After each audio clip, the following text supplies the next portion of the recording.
examinations during an academic year that was heavily shortened. Overall, I wish to report that nearly all the teachers that were involved in the examination conducted themselves with utmost professionalism during the KCP examination process. This is testimony to the fact that our teachers are determined to ensure a credible examination in our schools. I congratulate all of them and encourage them to keep up with the good spirit as per the Code of Regulation for Teachers. As a commission, we will recognize and reward those who excelled in the process in line with the performance recognition, reward, and sanctions policy. Ladies and gentlemen, during the 2020 examinations, we rewarded 30 teachers who stood out in various aspects of KCPE and KCSE administration, some of whom even received awards under the presidential reward system, and we want to thank the president for rewarding our teachers. It acts as a motivation. On the same note, the TSC will act firmly and expeditiously on those teachers who will be found guilty of aiding in examination irregularities. And so, as a commission, we are waiting for the minister to release the examinations, and the next should tell us if any of our teachers was actually involved in any irregularities, and we shall take firm action on them. As we have said in the past, as a commission, we will not allow a few teachers to mar the good name of the teaching service. As a commission, we thank the government for funding resources to allow us to recruit an average of 5,000 teachers annually for our public schools.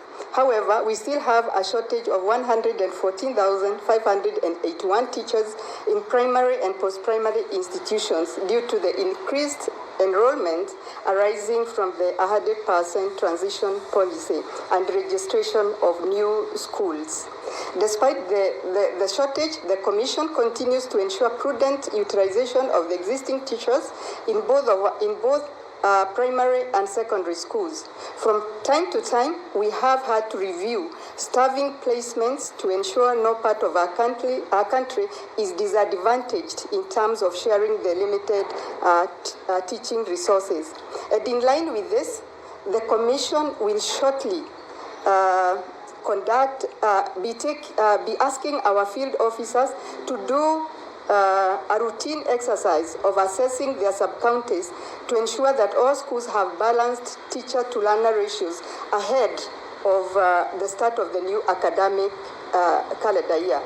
So arising from this, any movements conducted at the local areas must have a human face and must be well discussed with all relevant offices to ensure equity for all of our learners in tandem with the existing staffing norms. We intend to conclude this staff balancing exercise by May 9th of 2022. Lastly, the TSC has continued to prepare all teachers for the phased implementation of CBC. So far, we have consistently ensured that relevant teachers were trained for all levels, including grade 6, which will be covered starting next month.